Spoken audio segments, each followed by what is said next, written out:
नमस्ते दोस्तों, गीता की धार्मिक कहानियों में आपका स्वागत है।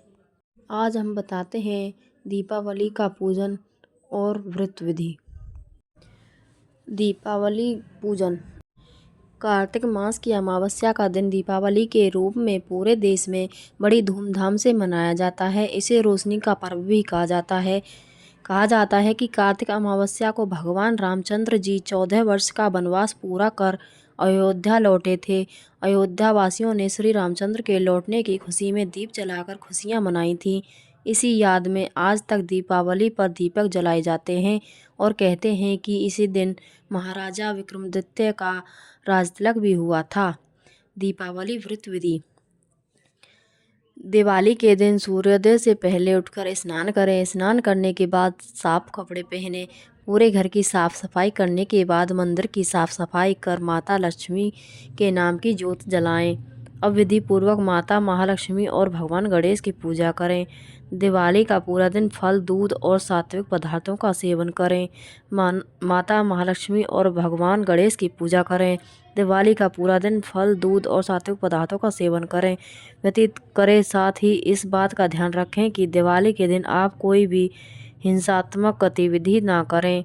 कोशिश करें कि दिवाली के दिन आप ज़्यादा से ज़्यादा नाम जाप या मंत्र जाप करें। दिवाली की शाम को शुभ मुहूर्त में माता महालक्ष्मी और भगवान गणेश की पूजा कर उनसे आशीर्वाद प्राप्त करें। पूजा संपन्न होने के बाद माता महालक्ष्मी और भगवान गणेश को भोग लगाएं। कुछ समय बाद स्वयं उस भोग को प्रसाद रूप में लें। इसके अलावा किसी ज़रूरतमंद या ब्राह्मण को दान दक्षिणा दें। दीपावली की कथा। एक बार की बात है, एक जंगल में एक साहूकार रहता था। उसकी बेटी प्रतिदिन पीपल पर जल चढ़ाया करती थी। जिस पीपल के पेड़ पर वह जल चढ़ाया करती थी, उस पर माँ लक्ष्मी निवास करती थी। एक दिन माँ लक्ष्मी ने साहूकार की बेटी से कहा, मैं तुम्हारी मित्र बनना चाहती हूँ। यह सुनकर साहूकार की बेटी ने कहा, मैं अपने पिता से पूछकर आपको बताऊंगी। बाद में साहूकार की बेटी अपने पिता के पास गई और अपने पिता से सारी बात कह डाली। दूसरे दिन साहूकार की बेटी ने माँ लक्ष्मी से दोस्ती करने के लिए हाँ कर दी। दोनों अच्छे मित्र भी बन गए। दोनों एक दूसरे के साथ खूब बातचीत करने लगे। एक दिन माँ लक्ष्मी साहूकार की बेटी को अपने घर ले गई। माँ लक्ष्मी ने साहूकार की बेटी का खूब स्वागत किया।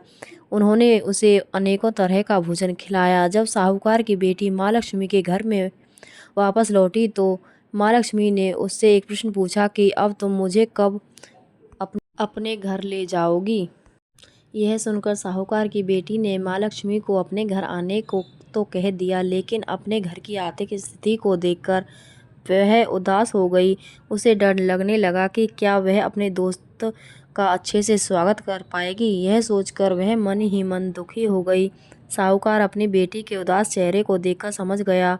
तब उसने अपनी बेटी को समझाया कि तुम फौरन मिट्टी से चौका बनाकर साफ सफाई करो। 4 बत्ती के मुख वाला दिया जलाकर माँ लक्ष्मी का नाम लेकर वहाँ उनका स्मरण करो। पिता की यह बात सुनकर उसने वैसा ही किया। उसी समय एक चील किसी रानी का नौलखा हार लेकर उड़ रहा था। अचानक वह हार साहूकार की बेटी के सामने गिर गया। तब साहूकार की बेटी ने जल्दी से वह हार बेचकर भोजन की तैयारी की। थोड़ी देर बाद भगवान श्री गणेश के साथ माँ लक्ष्मी साहूकार की बेटी के घर आई। साहूकार की बेटी ने दोनों की खूब सेवा की। उसकी सेवा को देखकर माँ लक्ष्मी बहुत प्रसन्न हुई और उन्होंने उसकी सारी पीड़ा को दूर कर दिया। इस तरह से साहूकार और उसकी बेटी अमीरों की तरह जीवन व्यतीत करने लगी। बोलो माँ लक्ष्मी की जय।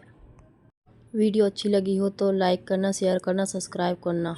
धन्यवाद।